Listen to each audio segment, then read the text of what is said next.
If you're like me, you like to challenge theories and different ideas to be able to see what works for you, if it works for you, and be able to grow as a performer and see either like to cement your ideas and say this is the real thing, and then you can challenge it to other ideas and do different things. Hopefully and always respectfully. And there's one idea that I came across, and I'd like to share it. This is a perspective, and to open your mind to different ideas and see if it's right for you. So here is the idea, if I may. The magic is you versus magic right out of the box, and we'll discuss this right after. What we want to avoid in magic, outside of magic for magicians, is being that guy that is doing magic straight out of the box. You know the type. You are doing a routine word for word, and if the presentation isn't that great, well, neither will you be, and at least in that performance. Especially if the trick is mostly instruction based. So this is a huge thing, and this also goes back into my usual thing you see in a lot of videos, is being the magic is you. Because if we try to relegate all the magic to this particular trick and instead of you, then we are just putting all that pressure onto the trick and the presentation of it, but we don't know how to really integrate it, and nor is it personal to the spectator, or so much so. Maybe it blows them away, but it just felt like it was the trick that did it, not you, or how you interpersonalize it. And I think that's another point to the magic is you, because they know the magic is coming from you rather than just being associated with that trick. And if they had that trick, they'd be able to do it. And then eventually comes down to an idea, and magicians brought this up, and I thought it was a good point. It eventually comes down to the idea, who was the first to rush to the magic shop and get that trick?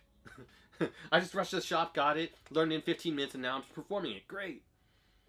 And you're performing it great, but are you really there with your audience?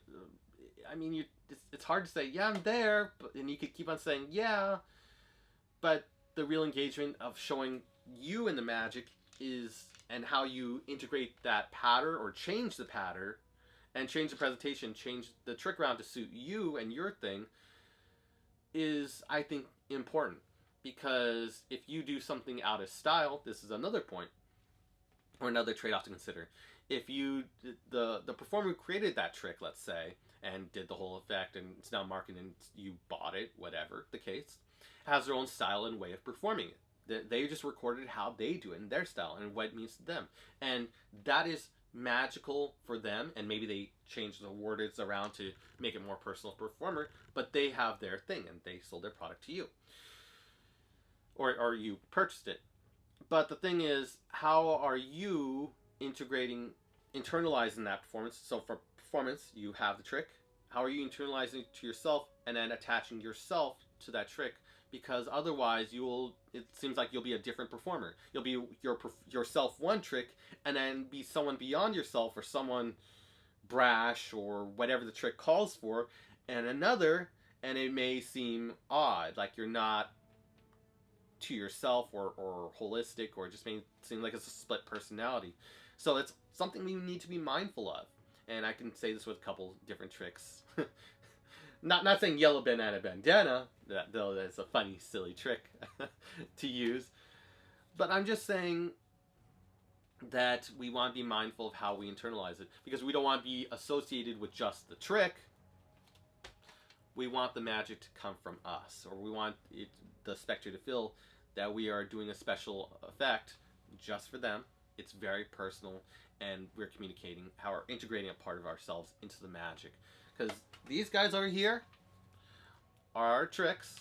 Okay, whatever comes out of here are tricks, and the magic comes from you. The magic is you. And I say this, even though many may disagree, from the book of The Magic of Albert Goshman. It was in the very beginning of the book, I believe. The intros before they start going over his act. And it wasn't until later in life, someone mentioned it, hey Albert, which he didn't think his tricks were that great, even though people loved them. The guy says, hey, the magic is you. Because it didn't matter the effects. The fact that he was making a special performance just for them with a couple simple effects and really integrating his performance and himself into the performance made it special for them, and they just loved it. They and Albert Goshman being Albert Goshman, it was probably one of the best shows in Magic Castle. So my personal opinion, but I think he's, if you ever seen him do a live performance, his misdirection is some of the best out there because he's done more shows than probably any other magician in the castle in possibly history. But that may be my opinion. So with that, and outside maybe Di Vernon, of course. So what are your thoughts on integrating yourself into your magic performance versus magic right out of the box? Curious to hear your comments down below, but please, if you can, be respectful of everyone. And if you haven't checked out this video or this video yet, you definitely want to check it out. And I will see you in the next video.